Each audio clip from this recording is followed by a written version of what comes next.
I'm Sheila Crabb. Welcome to the very first session of the Christian Methodist Episcopal Church quadrennial theme implications. Back to the basics: loving God, loving your neighbor, and loving yourself. To get back to the basics, the first thing that we need to do is unpack and check our emotional baggage. I'm holding my bag of emotional baggage. Let's check it. When I say holding my bag of emotional baggage, I am saying I need to make room for awareness. It's a metaphor for life. Social economic structures, cultural structures,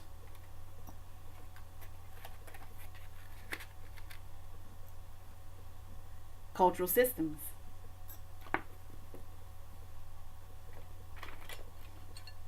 relationships,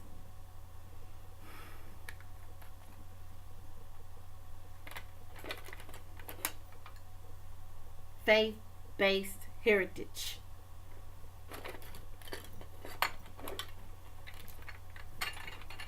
Now that my baggage is unpacked, let's commit to finding ways every day to turn challenging situations into learning experiences.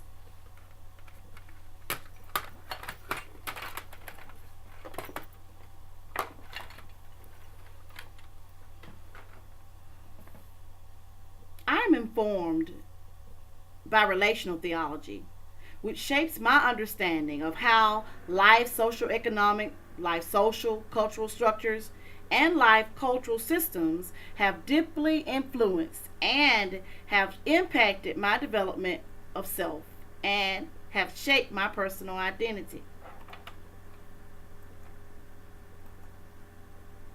First thing I need to talk about is loving yourself. This is the part C of Luke 10 and 27, sense of self. As you know, we're all living human documents to be read and interpreted in a manner the same way we read and interpret any historical text. Up to the present, we begin with the experiences of a person in a development of ministry theory. Each individual is a living human document and integrity of his or her own that calls for understanding and interpretation. We don't need to categorize them. We don't need to stereotype. The living human document are persons whose inner world had become disorganized so that the world was lost and it lost its foundation. A social, economic, cultural systems, cultural structures, cultural systems shape your understanding and force the development of yourself and form your personal identity. Relational theology is the greatest thing we have to offer to others is ourselves.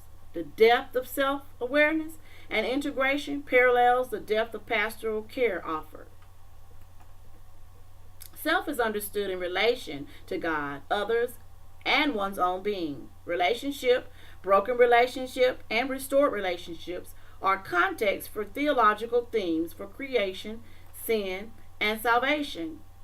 The better you know yourself, the better you understand yourself, the more you're aware of yourself, the better that you'll understand your neighbor. The I thou encounter. Martin Buber says that all actual life is encounters. Buber ideally describes these encounters in terms of I and thou relationships.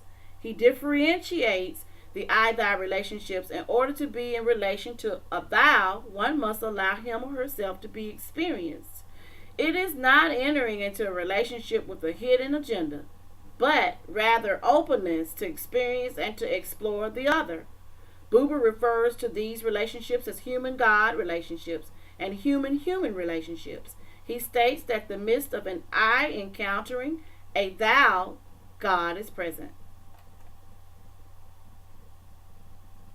Then we must understand that the use of self Broken relationships influence and limit our relationship with God. Therefore, we should become aware of how broken relationships are disrupted by a diverse break in the perfected intentionality of God's creative plan for humanity. God's plan for humanity is that our own self understanding and how we understand each other is to experience the presence of God in the encounter with one another. The use of self. Through self examination and introspection and growth and awareness increases, the self is useful and can intentionally be used to care for others. Him renowing informs my understanding in spiritual theological meaning making in his story of the wounded healer. Nowen insists that men and women are waiting for a liberator. They are waiting for a Messiah who will set them free from hatred and oppression, from racism, sexism, and war. A Messiah who will let peace and justice take their rightful place. Nowen found an old legend in the Talmud which may suggest to us the beginning of an answer about how does a liberator come. He tells a story of the rabbi who came upon the prophet Elijah while he was standing at the entrance of a cave. He asked Elijah, "When will the Messiah come?" Elijah replied, "Go and ask him yourself." "Where is he?" "Sitting at the gates of the city." "How shall I know him?" "He is sitting among the poor, covered with wounds." Others unbind all their wounds at the same time and then bind them up again. But he unbinds one at a time and binds it up again, saying to himself, "Perhaps I shall be needed. If so, I must always be ready so as not to delay for a moment." Since it is his task to make visible the first vestiges of liberation for others, he must bind his own wounds carefully in anticipation of the moment when he will be needed. We are called to be the wounded healer, the one who must look after our own wounds, but at the same time be prepared to heal the wounds of others. We are both the wounded healer and the healing minister. Isaiah states, "Surely he has borne our griefs and carried our sorrows, yet we esteemed him stricken, smitten by God, and afflicted. But he was wounded for our transgressions, he was bruised for our iniquity. The chastisement for our peace was upon him, and by his stripes we are healed." My woundedness is the balm of healing to them who need the liberation and peace. Let's get back to the basics: loving God, loving our neighbor, and loving ourselves. Thank you.